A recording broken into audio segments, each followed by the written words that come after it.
হিমালয়ের বিশাল হিমবাহ ধসে চীন ও নেপালের সীমান্তে সৃষ্ট ভয়াবহ আকস্মিক বন্যা ও কাদা ধসে এখন পর্যন্ত 273 জনের মৃত্যু হয়েছে আর নিখোঁজ রয়েছেন 1358 জনেরও বেশি। বুধবার সকালে চীনের জিরং পোর্ট এবং গিরং বন্দর এলাকায় ওই প্রলয়ঙ্কারী প্রাকৃতিক বিপর্যয়ের ঘটনা ঘটে। নিমেষেই ধেয়ে আসা বরফ, কাদা ও পাথরের স্রোতে দুই দেশের সীমান্ত এলাকায় চরম শোক এবং আতঙ্কের পরিবেশ বিরাজ করছে। সরকারি পরিসংখ্যান অনুযায়ী এই ধ্বংসযজ্ঞে নেপালের 270 জনের মৃতদেহ উদ্ধার করা হয়েছে এবং সেখানে এখনও 800 জনেরও বেশি মানুষ নিখোঁজ রয়েছেন। অন্যদিকে চীনের অংশে 3 জনের প্রাণহানি এবং 558 জন নিখোঁজ হওয়ার খবর নিশ্চিত করেছে কর্তৃপক্ষ। স্যান্ডেলিনা সো, রূপচর্চায় আভিজাত্য।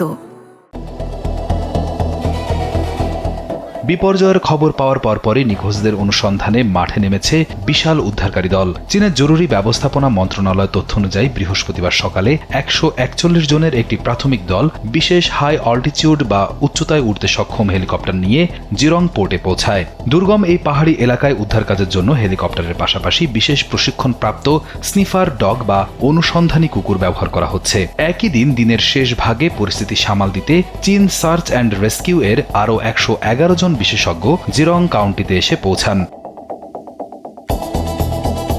তবে বৈরী প্রকৃতি ও ভৌগোলিক অবস্থানের কারণে এই উদ্ধার কাজ চরম চ্যালেঞ্জের মুখে পড়েছে। বন্দর এলাকা থেকে প্রায় 3 কিলোমিটার উজানে কাদা, পাথর আর ধ্বংসস্তূপ জমে নদীর স্বাভাবিক স্রোত আটকে মারাত্মক এক পরিস্থিতি তৈরি হয়েছে। উদ্ধারকারী দলের সদস্যরা জানিয়েছেন, পাহাড়ের ঢালে জমে থাকা এসব ধ্বংসস্তূপ ও পানির বিশাল চাপ আগে সামলাতে হবে। তা না হলে নিচের দিকে উদ্ধার কাজ চালানো কর্মীদের জীবন হুমকির মুখে পড়বে। চরম এই প্রতিকূলতার মধ্যেই নিখোঁজ বিপুল সংখ্যক মানুষকে খুঁজে বের করতে শত শত অতিরিক্ত কর্মী এবং ভারী যন্ত্রপাতি নিয়ে বিপজ্জনক ওই এলাকায় অভিযান অব্যাহত রয়েছে।